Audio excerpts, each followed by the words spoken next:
The college football playoff has been played out, and I'll be honest, the anticipation for me was so real. I was so hyped for these two games and these four teams to battle it out, and I was a little bit underwhelmed. So let's get started in this. And of course, the Notre Dame Clemson game, it fell short. It fell short. 30-3. Notre Dame just had nothing going, and it brings up the argument that everyone was talking about. Did the right four teams get in? Did the best four teams get in? And I will say the most deserving four teams went in. When we talked about it earlier on when the poll came out, I said technically they got it right because the most deserving got into the playoff. But Notre Dame just fell short completely. They were a mess. They got nothing going, outcoached, outplayed. And when you look at their last 6 bowl games, we're talking about 6 L's. And listen to these scores. Seriously, it's pretty pathetic. So 30-3, they fell. 44-28.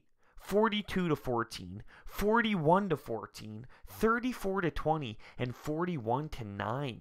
It hasn't even been relatively close in these bowl games, so that's pretty hard to swallow if you're a Notre Dame fan. And just this entire game was just tough. It was tough to see. Then you have Trevor Lawrence on the other side, Dabo Swinney game planning perfectly. The throws, T. Higgins in the end zone making this juggling catch in the end zone. It was outstanding.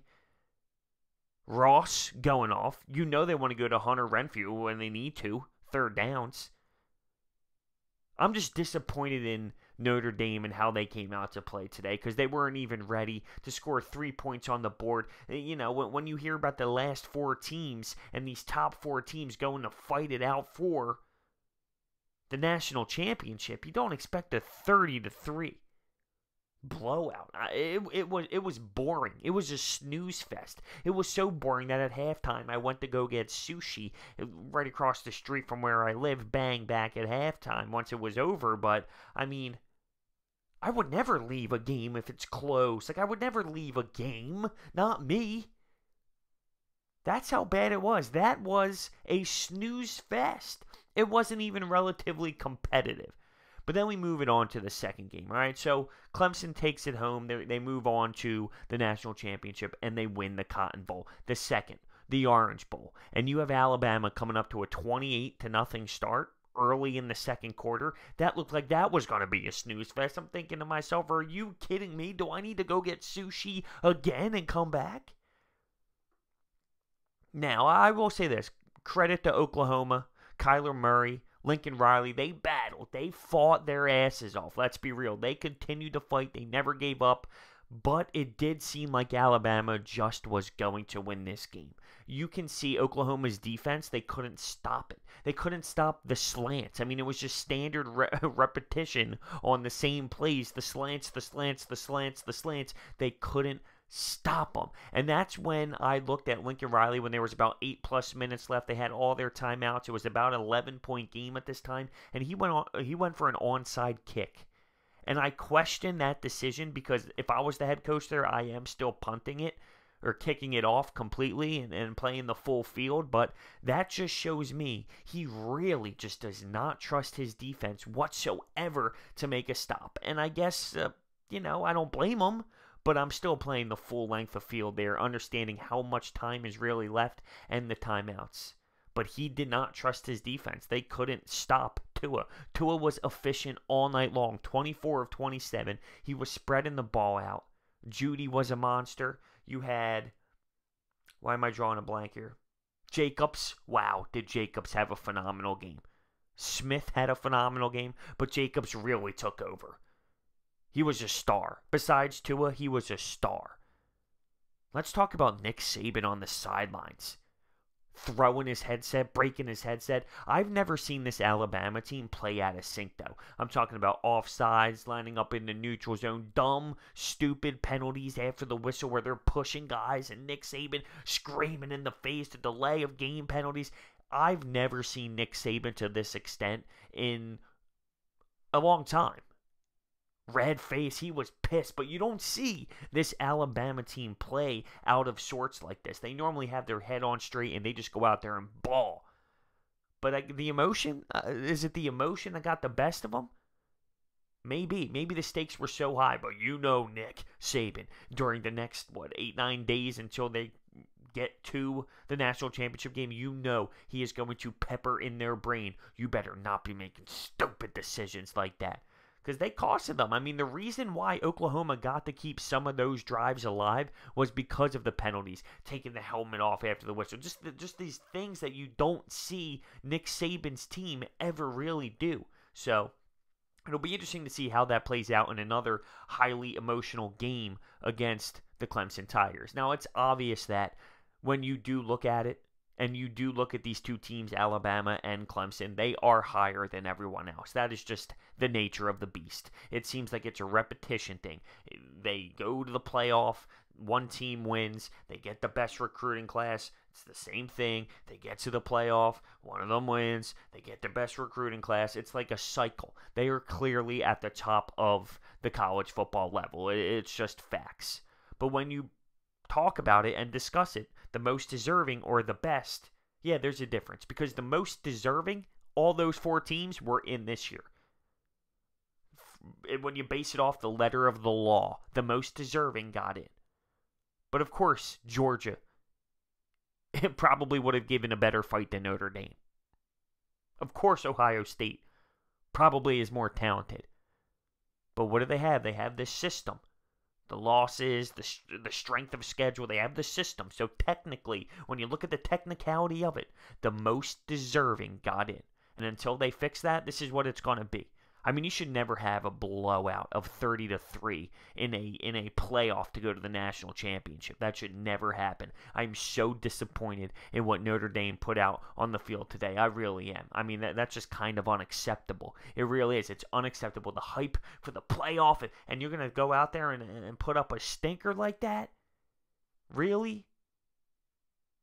So let me bring up this. So here we go again. Another Clemson and Alabama. It's now going to be their 4th. Now, 2 of those were in the national championship, and it split 1-1. The other was in the semifinal. But are you getting bored of this matchup? Does this bore you? Or you say, listen, they're the best. Until the best get knocked out, they continue to do what they do. And that's how I see it. I'm not bored with this. I'm not. Because it also factors in, it's not the NFL where it's the same players, same guys. For the most part, every year in college football, there are new players. You have new recruiting classes. It is a different team each year. I know that there are players that do stay and play more than one, but I'm just saying it does have different feels every year because there's different storylines and there's different players and there's different freshmen. And everyone is just different each year. I don't get bored of it. I'm not tired of it. I think it's going to be a battle. I mean, Dabo Swinney, Nick Saban, Trevor Lawrence. And it's funny because it seems like the mobile quarterback, the Kyler Murray, that's what gives that Alabama defense some trouble. And now you have a gunslinger in Trevor Lawrence on the other side now. And how is that going to work? The dude's got a cannon. He could throw the ball and almost perfect every single time.